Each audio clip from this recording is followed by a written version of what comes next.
Hello everyone, good morning. आज है 24 जुलाई और देखते हैं आज के इम्पोर्टेंट करंट अफेयर्स। तो पहला प्रश्न आपसे पूछ रहे हैं, हाल ही में किस भारतीय को ओलंपिक आदेश पुरस्कार मिला है? Recently which Indian has received the Olympic order award? तो आप जिनको फोटो में देख रहे हैं इनका नाम है अभिनव बिंद्रा और बेसिकली ये एक शूटर है। और जो ओलंपिक ऑर्डर अवार्ड है ये बेसिकली दिया जाता है जैसे ओलंपिक मूवमेंट्स होते हैं उनको सपोर्ट करने के लिए। और इंडिया में ये सेकंड पर्सन है अभिनव बिंद्रा जिनको ये मिला है। और जो फर्स्ट पर्सन है वो हमारी फॉर्मर पीएम इंदिरा गांधी जी हैं जिनको अवार्ड मिला था 1983 में।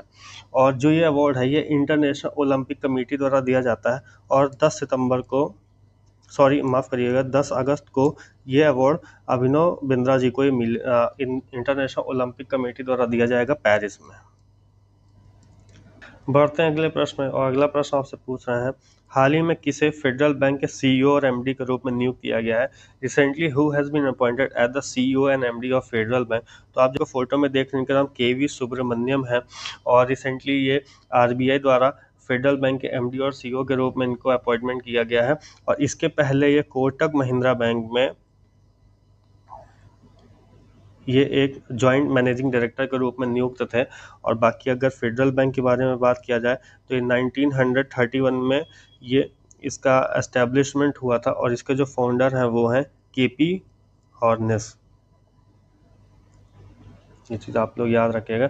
बढ़ते हैं अगले प्रश्न में। अगला प्रश्न आपसे पूछ रहे हैं, हाल ही में कौन भारतीय पुरुष फुटबॉल टीम के मुख्य कोच बनाए गए हैं? Recently who has become the head coach of Indian mains football team? आप जिनको फोटो में देख रहे हैं इनका नाम है मनोलो मार्केज। बेसिकली ये स्पेन से बिलोंग करते हैं और इनको AIFF all India football federation ने इनको हेड कोच के रूप में तैनात किया है इंडियन मेन फुटबॉल टीम में। और इसके पहले जो कोच थे उनका नाम था इगोर स्टिगमैक। तो ये भी आप याद कर रखिएगा। बाकी अगर AIFF की बात करें तो ये 1937 में न्यू दिल्ली में इसका हेडक्वार्टर है। और इसके जो करंट के प्रेसिडेंट है उनका नाम है कल्याण चौबे। बढ़ते हैं अगले प्रश्न में। अगला प्रश्न आपसे पूछ रहे हैं, हाल ही में किसे H-125 हेलीकॉप्टर के निर्माण के लिए टाटा एडवांस सिस्टम लिमिटेड के साथ एक समझौता किया है? Recently who has signed an agreement with the Tata Advance System Limited to manufacture 125 helicopters?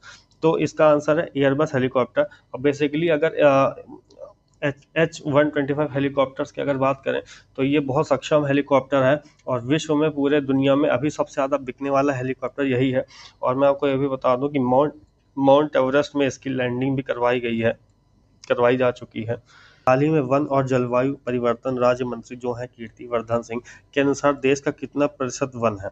मतलब बेसिकली कितना एरिया जंगल है?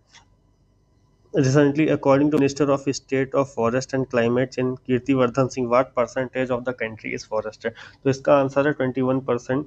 और इसमें अगर देखा जाए तो इंडिया में लगभग 7,13,789 स्क्वायर किलोमीटर वन है जो जिसको अगर परसेंटेज में कैलकुलेट किया जाए तो 21.71% है। और यह जो रिपोर्ट है ये भारतीय वन सर्वेक्षण द्वारा हर 2 साल में दी जाती है। और भारतीय वन सर्वेक्षण का जो हेड ऑफिस है ये कहाँ है? ये देहरादून उत्तराखंड में है। बढ़ते हैं अगले प्रश्न में। अगला प्रश्न आपसे पूछ रहे हैं, हाल ही में श्रमिक बसेरा योजना किस राज्य में शुरू की गई है? Recently Shramik Basera scheme has been launch in which state? तो आप जिनकी फोटो देख रहे हैं ये सीएम है भूपेंद्र पटेल और ये समय गुजरात के सीएम है। और इन्होंने गुजरात में लॉन्च करी है श्रमिक बसेरा योजना। अब इसके नाम से ही आप समझ रहे हैं बसेरा मीन्स कि जैसे रहने के लिए जगह। तो इन्होंने मजदूर लेबर हैं उनके लिए ये योजना शुरू करी है जिसमें ये हर दिन का 5 रुपये जो लेबर है वो उनसे चार्ज करेंगे, जिसका मतलब है महीने का 105 रुपये। और इनको उन लोगों को 5 रुपये में रहने और ठहरने के लिए जगह और घर दिए जाएंगे 5 रुपये में। तो इसके लिए इन्होंने लगभग 15,000 करोड़ रुपए का ये प्रोजेक्ट है इन्होंने लॉन्च किया है। बाकी आज का सेशन आपको कैसा लगा आप लोग कमेंट करिए। मिलते हैं अगले सेशन में। Thank you.